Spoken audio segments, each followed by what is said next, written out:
Estadística segunda unidad. Como primero vamos a ver la investigación científica. Es una operación compleja que se requiere atender múltiples aspectos. El resultado depende de la finalidad que se le tenga, de la naturaleza de los fenómenos que se van a estudiar y de la facilidad que se tenga para observar los elementos. El objetivo de la estadística es hacer inferencias, que son predicciones o decisiones, acerca de una población sobre la base de la información obtenida de una muestra en una investigación. Para la investigación se consideran tres etapas: planeamiento, recolección y análisis. Como primero tenemos la planeación. Al hacer una planeación de investigación tenemos que definir y organizar cada una de las actividades que se necesitarán para realizar el trabajo y si alcanzar los objetivos que se desean, que nos hemos propuesto.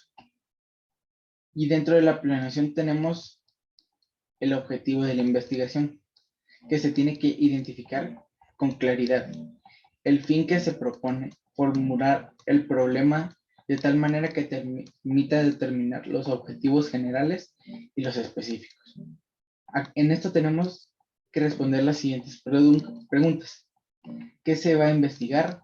¿Cómo se va a realizar? ¿Cuándo se va a realizar? ¿Y dónde se va a realizar? Al tener estas preguntas, se puede conocer cuál es la población que se va a investigar. Y después tenemos la unidad de investigación, que es la fuente de información, o sea, a quién va dirigida la información, la cual puede ser una persona, una familia, vivienda, establecimiento, industria o de servicio público. Esta debe de ser clara para ser entendida para todos. Y después está el examen de la documentación y la metodología, que se tiene que determinar si la investigación fue realizada con anterioridad, o sea, si no hay una ya realizada, para prescindir del estudio, o si se cumplió con el objetivo que se propuso en la investigación anterior. Si no fuera así, se podría volver a realizar, tomando en cuenta las dificultades que se presentaron anteriormente en la investigación pasada, para mejorarlo y tener una mejor metodología. Después, método de observación. Luego de tener el objetivo de la investigación fija, las unidades determinarán que el estudio no ha sido realizado, que los datos que se tienen requieren actualización. Se debe determinar el método que se va a usar, o sea, si se van a estudiar de la población o solo de una parte de ella. Después tenemos el proceso de la recolección. La objeción de la información debe ser lo más significativa posible y debe ser sobre lo que se investigó, obviamente. Los medios típicos que se utilizan para obtener esta información son personales y por correo. Después está el presupuesto de la investigación, que se debe determinar si se cuenta con los recursos financieros para que se pueda realizar la información. Los puntos que se deben de tomar en cuenta para hacer este presupuesto para la investigación son los estudios preliminares, propaganda, impresión de los cuestionarios, uso de equipo, viáticos, transporte, tabulación, papelería, contratación de servicios auxiliares y publicaciones del informe. Después está el calendario del trabajo, que es el ordenamiento de las etapas de la investigación, las fechas, cuándo se va a iniciar y cuándo se propone terminar, para controlar que cada fase se procure cumplir con el tiempo que se estableció. Después tenemos la preparación del método que se va a usar para recolectar la información, que por ejemplo puede ser un formulario. Y tenemos que tener qué es lo más común, el cuestionario. Y tenemos que tener en cuenta que el tamaño del formulario, la calidad del papel donde se va a hacer o si se va a hacer en línea, el tipo de letra, todo lo que se va a utilizar para enseñarlo sea clara, concisa y comprensible para las personas a las que se lo vamos a pasar. Y no debe incluir abreviaturas como etcétera. Las partes que constituyen un cuestionario son el encabezado, las instrucciones y el cuerpo. Después tenemos nuestros métodos de muestreo. El primero es el método probabilístico, que puede ser también el aleatorio o al azar. Y tiene el siguiente procedimiento: el muestreo aleatorio simple, que este método permite que los elementos que construyen la población tengan la misma posibilidad de ser incluidos en la muestra. Después tenemos nuestro muestreo aleatorio estratificado. Aquí la población se estratifica, o sea que forman grupos de estratos de tal forma que el elemento tendrá una característica que solo permita pertenecer a ese mismo grupo. Después tenemos el muestreo sistemático. Este lo utilizan los contadores, por ejemplo, para realizar sumas, cuentas, etc. Y consiste que en determinado primero un intervalo igual al valor obtenido. Al dividir el tamaño de la población por el de la muestra, luego aleatoriamente se toma una observación. Y después está el muestreo no probabilístico. Aquí se toma la muestra de cualquier tamaño y cualquier elemento que se seleccionan de acuerdo con la opinión o el juicio que tenga el que realizó la investigación sobre la población. Por lo que este método que se usa para seleccionar la muestra puede afectar un poco la cantidad de información por cada observación. Después tenemos los instrumentos estadísticos, como por ejemplo el cuestionario, el censo, la encuesta, la entrevista, recolección de datos.